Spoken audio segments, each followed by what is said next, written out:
Okay, time for some man time. Great day to you all, gentlemen. Great day to you all. I arose with something on my mind. I figured I'd come here, share it with you. Here we go. When we're young men, we have very feminine perceptions of the world. Because we had not been matured beyond a certain point, into manhood. Females cannot teach you manhood at all.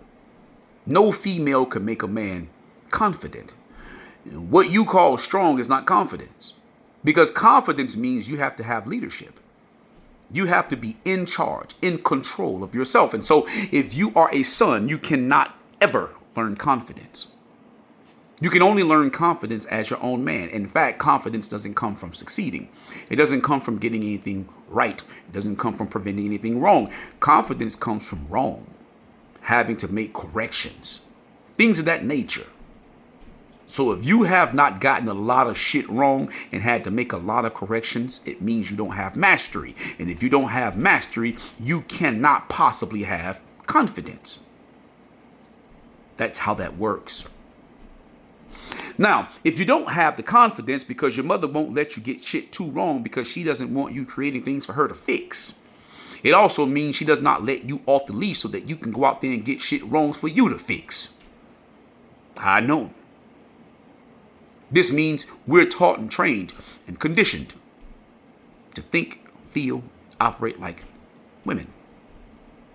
If your teachers are reinforcing your mother and your mothers are reinforcing your teachers, your grandmothers are reinforcing your mothers, etc., etc., etc., your mind is being turned backwards because you're supposed to have a man's mind, but you are being trained, taught, and conditioned by predominantly women, which is why when most men talk to you, you can't understand, fathom, or trust him. Yeah, that's how that works. At least that's how it worked for me and all the males that were around me. I know, and the crazy part about it is I grew up around predominantly males. It's probably why I broke away from it when I did. Even though it was hard for me, I broke away from it quite early, but not all the way. I tried to hold on to the most important parts to me, which means speaking like a woman still. Let me show you how this works. If she'll take your dick, but she won't take your word. She won't take your instruction. She won't take your chastising.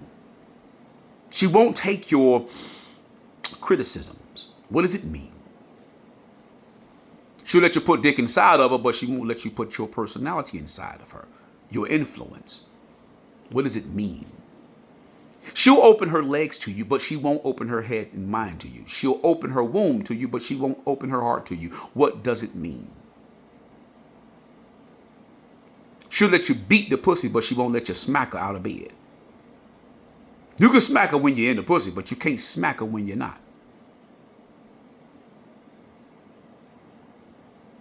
She'll take the hurt when you pound her out, when you knock in her back door, but she won't take the hurt when you tell her the truth about herself.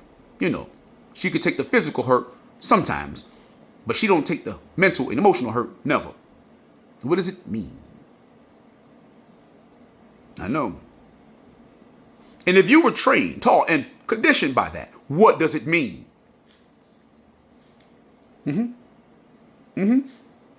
Interesting, isn't it? You claim and you think that you love that shit. You don't. You adore it. Because if you don't think like a man and you don't have that manly principle in you, you don't know your own love, even though it's produced in and through you. Adoration, the female's version. Let me show you how this looks, though. When a female can make you believe in things that she does, even though she doesn't believe in receiving the things that she does because she's trying to get more and extract more than what she does from you, what does it mean? If she gives you $1, you think she'll give you shit, but you give her 10. You think she gave you $1. No, nigga. She sold you $1 for 9, which means you gave her her $1 back plus 9 more. But you don't see it this way because you've been enchanted. Enchanted is spell. You're under a spell. You've been hypnotized. You've been fantasized. You're imagining shit and you're believing it.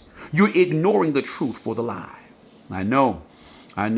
What you are under then and what you feel for them is desire. You want them. But females are the masters of want. Females are the masters of desire. Females are the master of imagination. Females are the master of fantasy. Females are the master of romance. Females are the masters of the surface level. They focus on how they look and what things look like and how they appear more so than what they are and what they do, how they're supposed to be used. I know, which means then they abuse and misuse everything. They're the masters of that. Let me show you.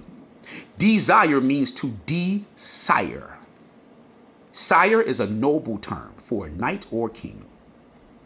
It is what you call a man of nobility. Sir comes from sire.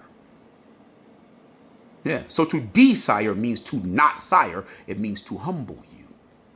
It means to lower you from your nobility. Why? Because desire is not siring. To sire is what you do, is what you are. What you are is what you do. So if you do other than what you are or are meant for, you are desiring. Want is wander. Want, W-A-N-T, wander, W-A-N-D-E-R. I know, you've been under a spell and you don't even know it. So you've been adoring them and thinking that it's love because no man has ever taught you how to exercise your love or that you have love or that you're the source of it. So you don't know how to use it, which is why you give more for less. You give $10 for $1 and you think you're getting something. She cooks and cleans for you and you can cook and clean and you think you're getting something. She gives you pussy, but you stop fucking all the other bitches that you were fucking for her, which means you think you're getting something when you're getting nothing. And you're trained, taught, and conditioned to do this. Yeah. You're trained, taught, and conditioned that if she allows you to cause her grief, pain, or she accepts you in bed, although she does not when you're outside of it, that somehow she loves you. That is, she accepts the surface level at the beginning, that she'll also accept the end. Translation, before you and her really get locked in, you be crazy about her. You start loving her because of what you do for her. You love her because she allows you to do shit for her. See? So instead of you loving her and adoring her the way she adores you or loves you, instead of you loving you for what you do and adoring her for what she accepts, you love her for what you do. And you adore her because she accepts it. It's crazy. It sounds confusing because it is. Yeah. You're thinking like a woman. Yeah. Instead of her having to earn what you do, you give it to her. And then she throws it away or she disrespects it or downgrades it, and you try to do more, hoping that she'll eventually see you. You give her things, hoping that the things will make her see you. But you are not the things, which means you're living and thinking like a woman. And then when you all get locked in, you start talking about getting married because you want to marry her. You want to prove yourself to her. You want approval. Women want acceptance. Males want approval.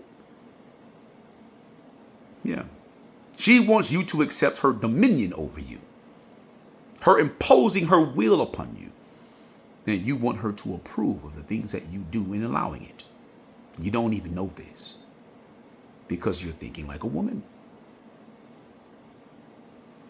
But then when she gets pregnant, she changes. Then she treats you worse. She sexts you worse. She gives you all the things that she used to give you to make you love her less. And when you're dominant and you try to dominate, she does something more foolish and harsh. She'll call the law on you. She'll slime ball you and ruin your reputation, your character. She'll smear your name. Then you will do things to try to get her back in the pocket the way that it used to be, but she cannot because now she's a mother. She's no longer thinking like the old daughter. She's thinking like a mother-daughter.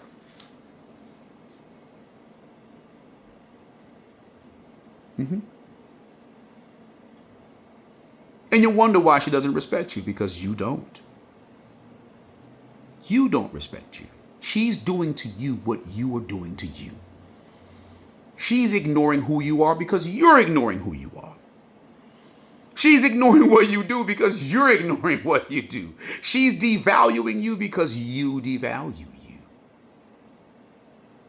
And she's extracting from you what you give because you're giving her things as opposed to giving her you. Amazing, isn't it? All because you're conditioned like a woman.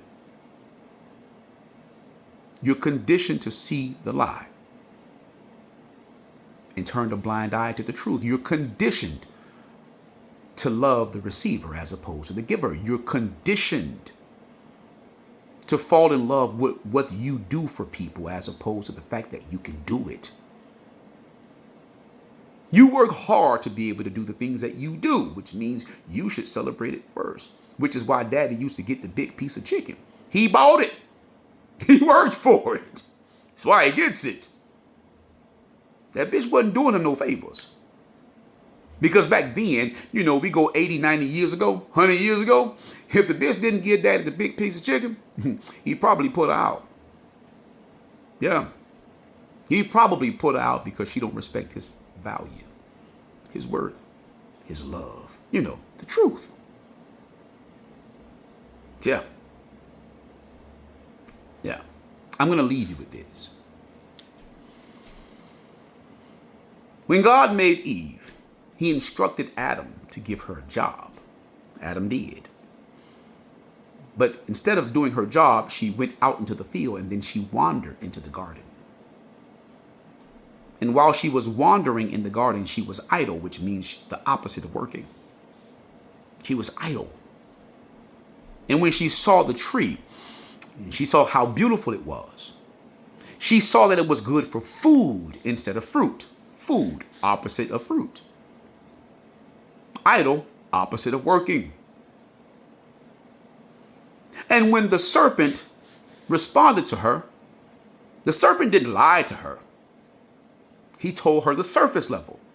She said, we should not eat of it because we'll die. The serpent said, ye shall not surely die. Which was true.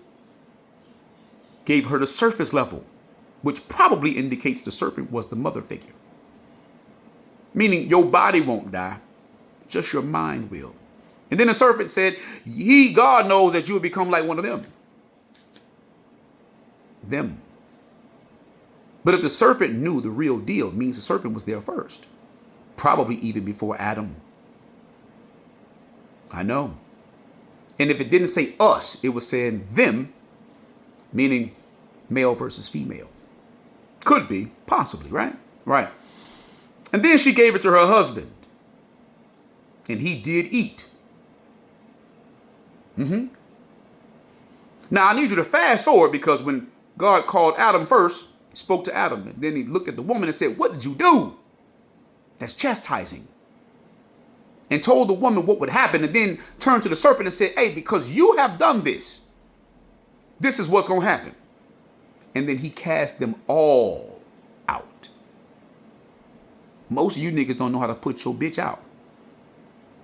You'll move out your place to live with her, not knowing that she's refusing to move in with you because she doesn't want to lose or leave her place, which means she don't want to be your woman. She wants you to be her man, which means she wants to be in charge, in control. Surface level versus beneath the surface versus substance. And then, as opposed to being able to put her out, you niggas don't want to see her struggle. Although she'll fuck around on you, she'll cause you struggle. You'll take what you have and spend it on her, and she'll leave you when you're void of it, when you're destitute, when you're now empty. Because you think like them. And because you think like them and you still think somewhat based upon your nature, meaning the self-sacrificing nature, you put yourself beneath them. But you're not looking at what beneath is. Everything grows out of the soil. You are the soil and the seed. When you're supposed to be the seed and they the soil. So when you look for a wife figure, stop looking for someone to be with. You're supposed to look for someone who wants to be with you, not your flesh. Because they'll give you pussy. They'll give you flesh. They'll give you head. They'll give you flesh. They'll let you tap the back door. They'll give you flesh. But they won't give you their mind and their hearts. And that's the soil. They won't let you influence, guide, direct, and lead them, chastise, and correct them. That's the soil. So when you start looking at who a person is, you might want to stop looking at how fine and bad and pretty a bitch is and look at what's inside of her. Because I assure you, it's the only way that you're going to truly serve you. Anywho, like, comment, share, and subscribe. Let's get the conversation started. I like to know, is this Thursday therapy worth it? Did I give you your money's worth? Or must we schedule another consultation or possibly an appointment so we can get some real therapy going? And until next time, ManTime out.